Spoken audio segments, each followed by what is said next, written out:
इन लोग के नहीं लागत हुई खिया खिया लड़ल बजब से दिल में करार नहीं खे खिया खिया लड़ल बजब से कि दिल में करार नहीं खे कि हम कैसे कही हमके कि तोहरा से प्यार नहीं खे कि हम कैसे कही हमके कि तोहरा से प्यार नहीं खे खिया खिया लड़ल बजब से दिल में करार नहीं खे इनाम आया पहले बोल लेने दीजिए। ग्राम पंचायत राज मतिया खास से आदरणीय मुखिया जी सब पैक्स अध्यक्ष श्री रामेश्वर यादव जी जिनके तरफ से बार बार बहुत सारा प्यार आशीर्वाद आ रहा है। ए भाई उठो, बहना उठ जा, म्यूजिक के साथ आइएगा। आओ 1 2 3 4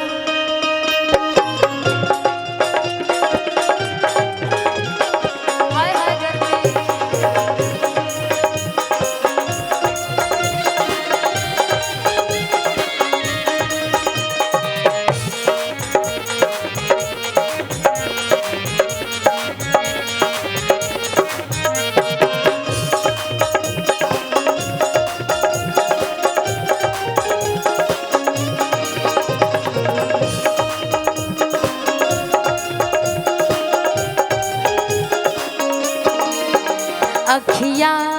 लड़ल गजब से दिल में करार नहीं खे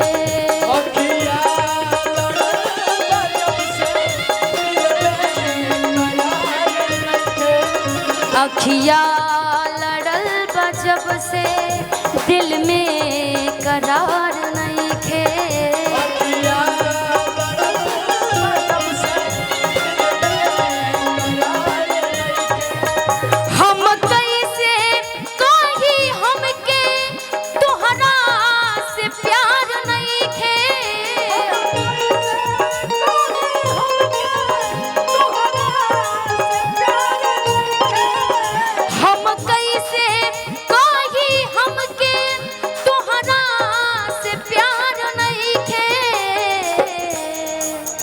अखियाँ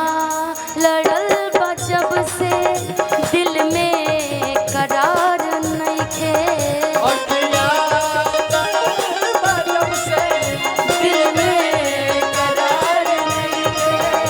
अखियाँ लड़ल बजब से दिल में करार नहीं खे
सोचत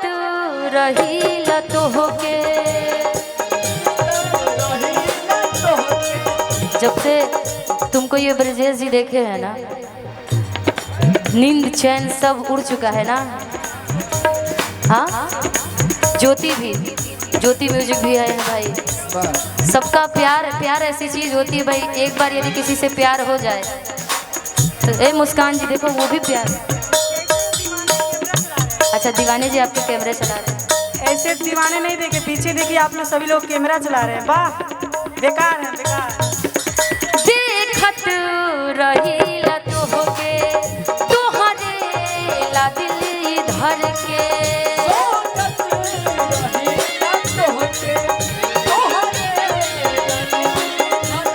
सोचत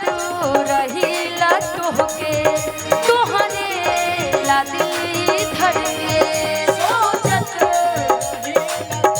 ब्रजेश जी जिंदगी जिए के मनवा पहिया तोहर पकड़ के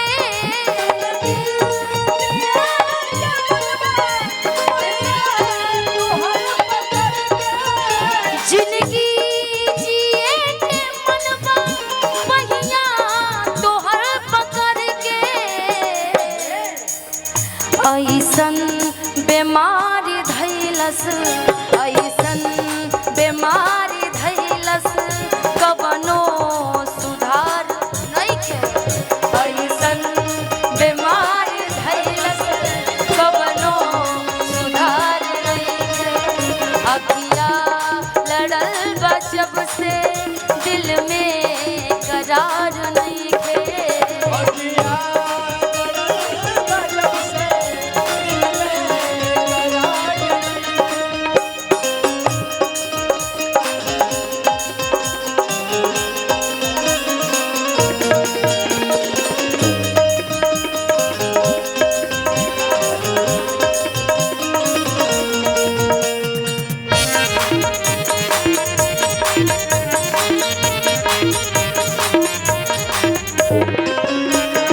जब से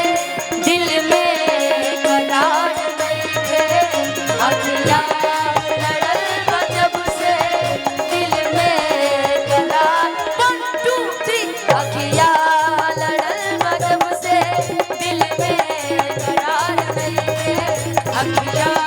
लड़ल बा जब से दिल में करार नइखे कि अखिया लड़ल बा जब से कि दिल में करार नइखे कि हम कैसे कही हमके कि तुहरा से प्यार नइखे कि अखिया लड़ल बा जब से कि दिल में करार नइखे।